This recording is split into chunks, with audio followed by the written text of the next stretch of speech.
What's up, YouTube? It's Leo again. I'm gonna go over some stuff that went on in kids class today. Nothing negative, so everything was great. We have some visitors from New Zealand coming out to train with us. They have a gym out there, and I'll be posting their information. I'll be adding it to the description as soon as I have it. But there were some of the kids from New Zealand were training with us, and some of them were, I think their oldest kid was older than our oldest kid, and their youngest kid was also younger than our youngest kid. And so something I think about every time that I'm trying to choose a technique to go over with the kids, because I know, at least from the kids that I that train there regularly, I know sort of what their experience level is and what kind of moves they like to use in sparring, and which moves they have trouble with, things like that. I know a little bit more about them. And so with these other kids, the youngest kid had his first day yesterday. Yesterday we did gi training, today we did no gi. And so it was his first day yesterday, today was only his second day.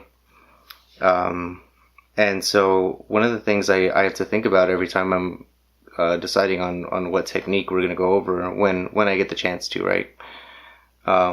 Is I have to choose, do I want to pick something that's simple that the youngest kids can learn without too much trouble, or do I want to pick something beyond the basics that the older and more experienced kids can use to improve their techniques and to gain an advantage on their opponents? So one thing that a lot of people might think, right, because the youngest kid, I will say, is 5 years old, and the oldest kid, I imagine, was easily over 10 years old. So you would imagine there's a pretty big disparity in what their abilities are, and especially with the youngest one having their first day just yesterday, where the older kid has probably been doing it for a number of years now. And so if there are other coaches out there sort of dealing with this sort of thing, I imagine the opinions would vary. And this is obviously from my personal experience, but I think that you can go over, if you're going to go over something simple, like say a basic guard pass, knee slide, for example, you can sort of go in depth with it. Or if you're going to do something like just opening the guard, for example, then you can sort of go in depth with it, and most of the kids will be able to catch on pretty easily. But if you go over something complex, then it's already complex in its own, and the kids have to spend quite a bit more time training that one move before it really begins to feel natural for them. And so today what I decided to go over, because I warmed them up and my coach had still not arrived, he had to run off and get something, so I took charge of the class until he arrived. So instead of wasting too much of their time by having them do a bunch of calisthenics or something, I went straight into technique after the warm-up. And I decided to do the ghost escape from the bottom of side control, which my coach has got an awesome video on. It's like a whole series of several videos to include just the basic escape and the details to it, and different things that you can follow up with.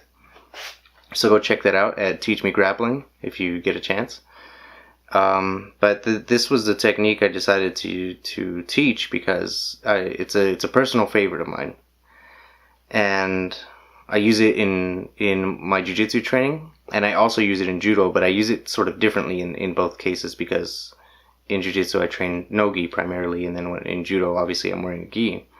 So this technique, if you know the technique, and if you don't, pause this, go watch the video, and you'll see it's not the easiest of moves. It's not like explaining to someone where you have your hands for side control, what a standard side control looks like with a good base and stuff. It's not as simple. The movement could be pretty challenging for an inexperienced kid, And that proved to be the case with the youngest kid, with their youngest kid and our youngest kid, that they both had quite a bit of trouble with it. But what I did allow for was plenty of time for them to catch on. And so it was I would say about 20 minutes that they got to practice this one move, just one move, before we switched to a counter to it, which is the doorstop.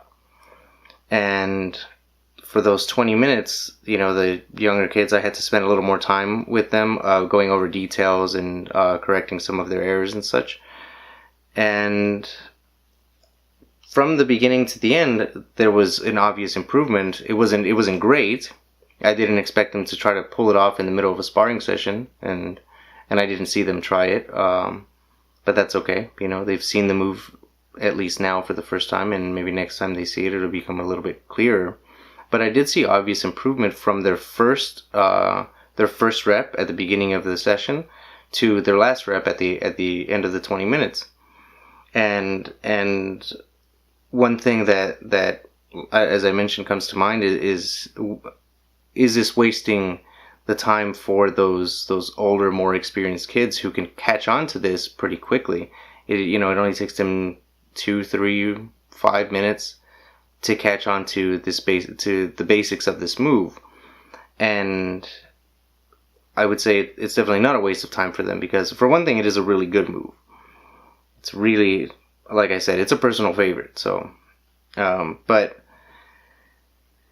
more than that, for the extra 15 minutes, as I was going around to individual pairs of students, with the kids who were catching on more quickly, and that I saw that they really had it down, I was able to cover some details, because the standard escape leads you to the front headlock, and so I went over some details about the front headlock and some scenarios like, well, the guy can scoot his knees in, and then try to go for a single, transition to a double and such.